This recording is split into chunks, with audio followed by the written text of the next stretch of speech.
Welcome to the second session of Introduction to Mindfulness, sponsored by the Santa Monica Public Library, for which I am eternally grateful. Thank you for joining me, and I see we have some new people. Welcome, thank you so much. Let me just go over the subject for the class today, and then maybe we can go around the room and welcome the new people. They can tell us who they are and why they're here, and maybe what they hope to get out of it. And then we'll have some time for sharing and reflection, how your practice went last week. If you were able to sit or you had some trouble being consistent, just whatever came up for you. If you were able to sit, if you found any insights or little victories that came up. I know these are really troubling times, and mindfulness is a wonderful tool, but we're all learning day by day how things change, and so our practice is similar to that. It's not the same every day, so maybe we can go around and just share how it was for us last week. And then we will dive into the subject, which is how we can use things besides the breath as an anchor for our focus and our meditation. We did go into it quite deeply last time, and we can brush over it again just to give some people a refresher. But we'll talk about using the sounds and the body as alternate anchors for our practice. Then we're going to do a mindful exercise. So I sent out an email to those of you whose email address I had, seeing if you could bring a piece of fruit to the meeting today. 2 pieces, actually, 2 little berries or 2 raisins or 2 grapes or even 2 pieces of apple, whatever fruit you have around, because we're going to be doing a mindful eating exercise. And if you haven't got it, we'll take a break between now and when we do the exercise to allow you guys to get some food. And then we'll do a guided meditation. Today we're going to do a body scan. Since we are talking about working with the body as a focal point, this will be a really helpful meditation to really bring you into the present moment using your body. And then we'll have time for sharing and reflections before we go into homework for the next class. So anybody have any questions or anything so far? Okay, great. So yeah, let's do this. Let's go around the room, and maybe just the new people should say who they are, and then we can then move into sharing and reflections. And if you would just say your name for the new people, if you've been here last week, just so everybody becomes familiar. And if you guys hopefully you're on gallery view, you can see everyone who's participating. And for the speaking parts, I'll leave everyone with the ability to unmute themselves, or you can always put your comments in the chat box down below. And when we go into the guided meditations or my talk, I'll just have everyone unmute to keep things easy. So great, let's maybe start with going around the room.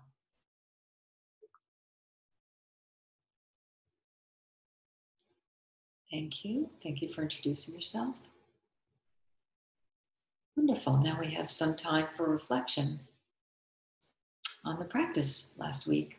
If you were able to sit or you weren't able to sit, or you sat and it was uncomfortable, whatever came up for you, you feel like sharing, now's a great time.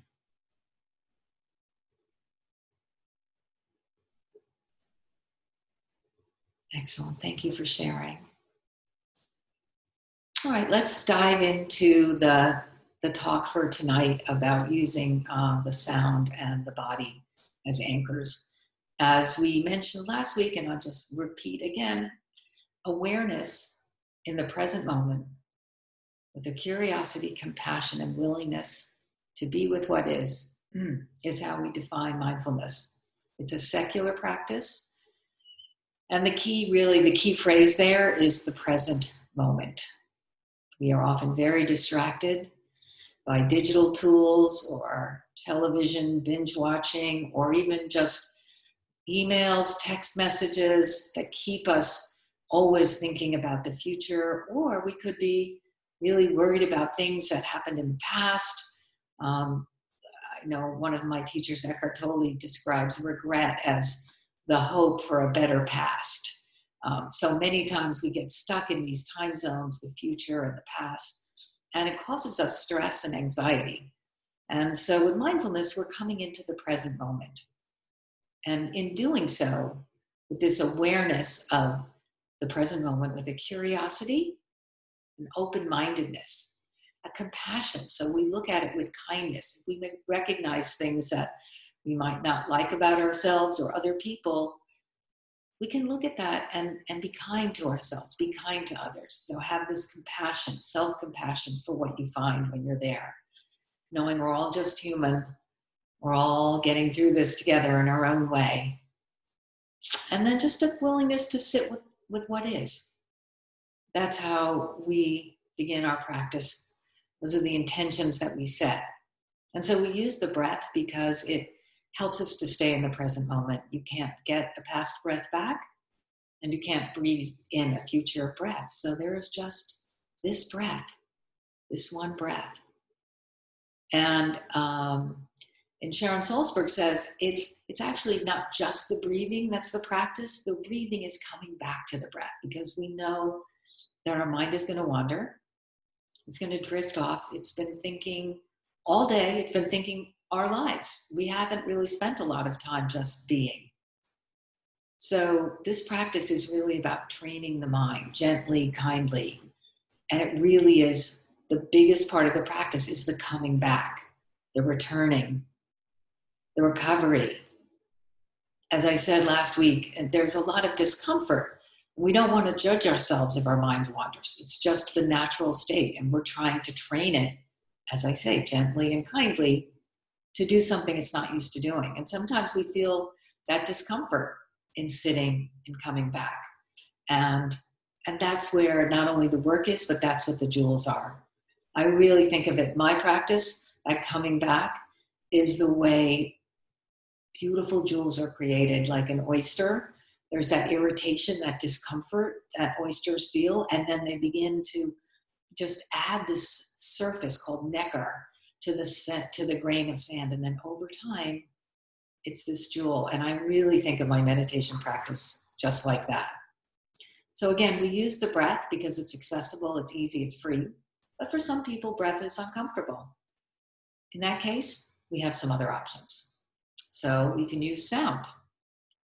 So it's not recommended to use music because music has a lot of memories for us. We may want to get up and dance or sing, and that's really not what the meditation practice is about. So although you can use a kind of soothing music, maybe nothing with words, it's really better to use maybe some kind of white noise. I use an app that has the waves on it. I find that incredibly soothing and settling. It's very easy for me to stay focused on that. I've gone down to the beach numerous times. It's actually, I think the app is better. So something that's kind of repetitive, not distracting. The idea with sounds is we don't want to get caught up in the story. So if it's a garbage truck going by, it's very hard not to hear it, but we just go, oh, that's a garbage truck, and come back to the sound in the room, come back to the Waves app or whatever you're using. But, we'll hear sounds. We try not to get carried away on the thoughts about describing it or what's it doing there, or again, just being focused on the present moment. And if that is difficult, then you can come back to the breath. You can move between the breath and the sounds if that's easier for you. But yeah, just something very soothing and calm and easing and not distracting. So yeah, a fan or anything, kind of white noise machine is perfect as well. But the idea again is to, when your mind wanders, come back to the sound, coming back, feeling that in your body, that coming back and that returning, and knowing that you're cultivating a sense of ease and calm through sitting. So the other option I often use is using my body as an anchor. Again, what we're doing with mindfulness is coming into the present moment, coming into a sense of being as opposed to doing. And so when we're just sitting, we're just being. And so you can focus on a neutral part of your body. I like to use my feet. when they're grounded on the floor, it feels stable and secure, so I can be restful. I can feel at ease. So it's quite easy for me to use my feet. But you can also use just your thighs where they're touching the couch or the chair, or bring your focus to your hands. Anything that just has a neutral feeling to it. You don't want to get, again, caught up in stories. And so if there are painful parts of your body, the goal would be to, if you can, rest on that painful part for a moment, but then come back to a part of your body which is neutral, where it has no pain, and breathe in a sense of comfort and ease there. So how does that sound? Has anyone ever used those techniques before? Do they want to tell me if they think that would work for them? I'd love to hear your thoughts.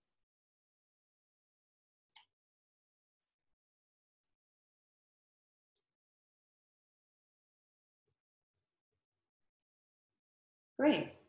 Oh, that's wonderful. Excellent. All right, well, let's take a break now. So if you don't have some fruit with you, you could go to the refrigerator and maybe get a couple of berries or raisins, just something that's a little bite-sized piece of food. We're going to do this mindful eating exercise. And for those of you who were on my email list, I sent out chapter 5 from How to Train a Wild Elephant, which is that we just eat when we're eating. Again, we are multitaskers. It's been shown that multitasking reduces IQ. And so we are going to be focusing on a single thing, and that will help your concentration, help your focus. And as many studies have shown, bring a sense of ease to yourself, and then generating that ease in your relationships with others. So it brings a sense of happiness. There are just so many benefits with being able to be in the moment, being with the present awareness, with that openness, compassion, curiosity. So, all right. Does everyone have some fruit? Wonderful. All right. So we're going to explore eating from 2 perspectives. One is really an intellectual perspective. We're going to really trace back all of the things that came into making this fruit be available to us here. And then the second part will be actually eating the fruit. I don't know if any of you have done this exercise before. It's a kind of standard one for mindfulness, but it is something you can do anytime, anywhere, and it is a lovely exercise. In fact, in the next class, I'm going to share a video of an author in New York who traced back his cup of coffee, 1,000 steps. It's a TED Talk that you'll find quite wonderful, I think. I'll share it when I send out the summary for this class. But in the meantime, let's pick up one of the pieces of fruit. And the idea is, looking at it, let's trace back how it came into our hand. So yes, we went to the refrigerator and picked it up. But in order for it to be in the refrigerator, we had to drive a car or walk to a store. And that store has a whole world of workers helping to support putting those food out in the aisles, the checkout girl, the cashier, the people who clean the store. So there's just a lot of people involved in just bringing the food from, the storeroom into the shelves, making sure it stays fresh, having the vegetables sprayed with water, removing things that aren't fresh. So it's a whole sense of labor that goes into just bringing this fresh fruit from, the storeroom to the shelf where you buy it. But then we can take it back even further. So there was a trucker who brought the cartons of fruit into the store. And there was a farmer who planted the fruit, planted the seeds way back in the spring of last year, potentially, in order for it to be ripe today. And then there was the enriched soil, and the minerals that were in the soil, and the sun and the rain and the wind that helped to grow it. And then there was the person who picked it, probably someone who goes from farm to farm picking fruit for you. And we're so lucky we live here in California and we have this abundant fruit. So we really take for granted all of the elements and energies and people that took to bring this one little piece of fruit to our table. But it took many, many. And even in this pandemic, we are so lucky to have the richness and abundance of food that we have. And people such as the store workers have taken on a new a sort of appearance for us in terms that they've become frontline workers, in terms of exposure to COVID, in terms of working regardless of the exposure in their own selves. And so there's a whole host of thoughts and energy that go into bringing this here. And I think it takes a bit of moment to sit and actually think about it and appreciate it for a sense of all that it took to get this one little berry into your hand. And with that, we can eat it. I bet it tastes pretty good, huh? You can do that with any food. And then the second part of the exercise is really just look at the physicality of it. Really inspect it and investigate it like you might never have seen this fruit before. If it's a blackberry, it has all those, or raspberry, it has all those little juicy little knobs in it. And if it's a blueberry, it has that round, soft skin. Is it mottled? Is it solid? Does it feel cool in the hand? If it's a raisin, how many wrinkles are in there? And then it was a grape before it was that, right? And then you can anticipate, wonder what it will feel like when I put it in my mouth. I roll it around on my tongue. Look, let's try it. So pop it in your mouth. Feel that coolness, smoothness. It's a whole other sensation between having it in your hand and having it in your mouth. And now we can swallow it. So hopefully you've seen a kind of new appreciation for just this gift of a piece of fruit. Does anyone have anything they want to share about it? Maybe they've tried this with other food, or I know for me, I try and have that kind of focus for when I'm making breakfast in the morning. I think I mentioned in the last class that I used to run through my breakfast and I'd be slamming doors and cabinets and dropping things and, cutting my finger while I was trying to cut up the mango, just rushing, thinking if I was fast enough, I would save 5 minutes. And I all of a sudden decided I'm going to slow this down and see what happens. And the great thing was, it actually took less time because I wasn't spilling things that I had to wipe up. I wasn't cutting my finger and having to run for a Band-Aid. And it took all of my focus to do all of those movements so that when I closed a drawer, it was done silently. And a cabinet had a sort of ballet-like movement to it. And I made no sound. It was way faster. And it felt just wonderful because I wasn't rushed. And my breakfast tasted so much better. So you can do this kind of focus or this kind of attention to anything, not just eating a piece of fruit, but in this exercise, that's what we're doing.